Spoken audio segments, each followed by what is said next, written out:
Archaeologists have found evidence for human occupation of Mongolia starting in the Lower Paleolithic, perhaps 500,000 years ago. The area has shown evidence of human occupation ever since. Before Genghis Khan, the Mongolian nomads followed a typical pattern of nomadic peoples, alternating between empires and small-scale tribal organization. The first empire was built by the Hunnu, a Proto-Mongolian tribe. The Hunnu Empire, 3rd century BCE 1st century CE, played a major role in shaping the social and political structures of Central Asian nomadic tribes. The Hunnu established a strong military administrative structure, hereditary rule, and the division of the army and the population into units of tens, hundreds, and thousands. They conquered various neighboring nomadic tribes, and at the zenith of their power they held a vast territory stretching from Turkestan to Mongolia and Siberia. In 93 CE the Xianbei, an ancient Mongolian nomadic tribe, defeated the Hunnu, replacing the empire with its own leadership. Several states followed in succession: Toba, Jujan, Altai Turk, Uyghur, Kyrgyz, Khitan, and Jurkid. By 1162 CE, the year of Genghis Khan's birth, the Mongolian tribes had fought so many futile battles against external enemies that the economy collapsed and the population sank into poverty, fear, and uncertainty. The ancestors of present-day Mongolians lived around the rivers Anon, Herlan, Tul, and Aron in felt tents, or jers. They were nomads and hunters much like modern Mongolian nomads, seasonally moving from one place to another to find better pastures.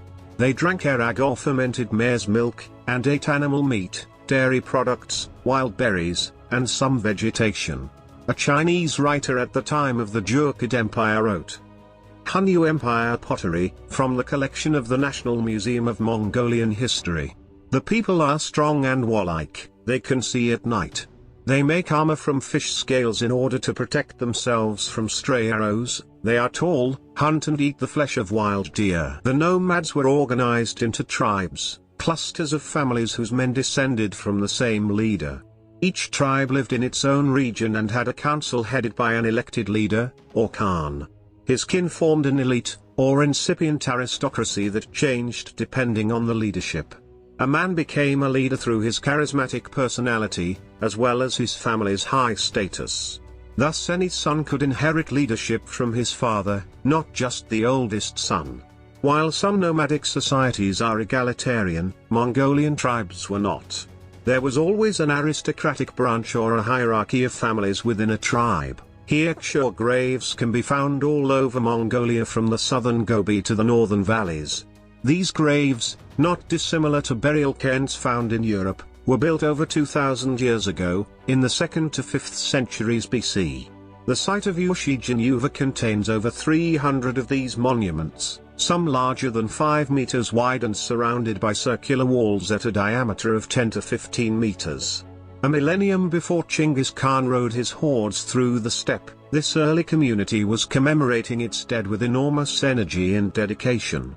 The deceased were laid on the ground, or later within a dug grave, and were then surrounded by their possessions, pottery, jewelry and clothing, tools, the heads of their livestock and, even in one case, their servants. The body and their possessions were then covered in stones, forming a huge mound.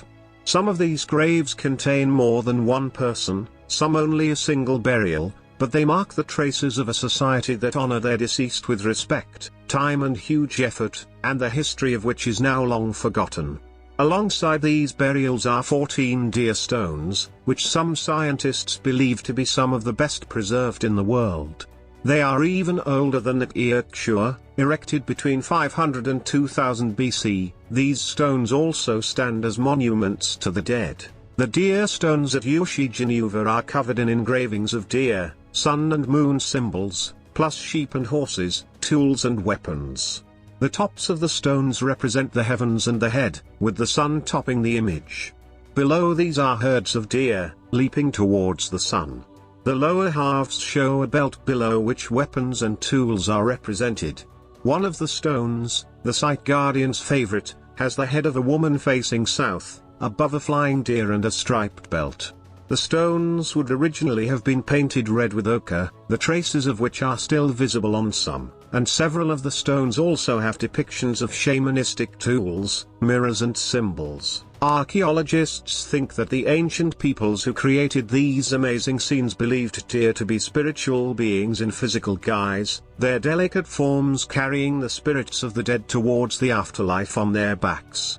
The layout of the designs shows the belief system of their complex society, the lower part depicting the physical worlds of the here and now, the belt the barrier separating the physical from the world of spirits, and the deer to bear the souls away upward to the sun and the heavens. Surrounded by the open grasslands of northern Mongolia, these amazing creations, formed thousands of years ago by an unknown and forgotten culture, are a reminder to visitors of the long history and deep-running culture of the steppes, glorified by Chinggis Khan but of which he was just a single raindrop in the storm of time.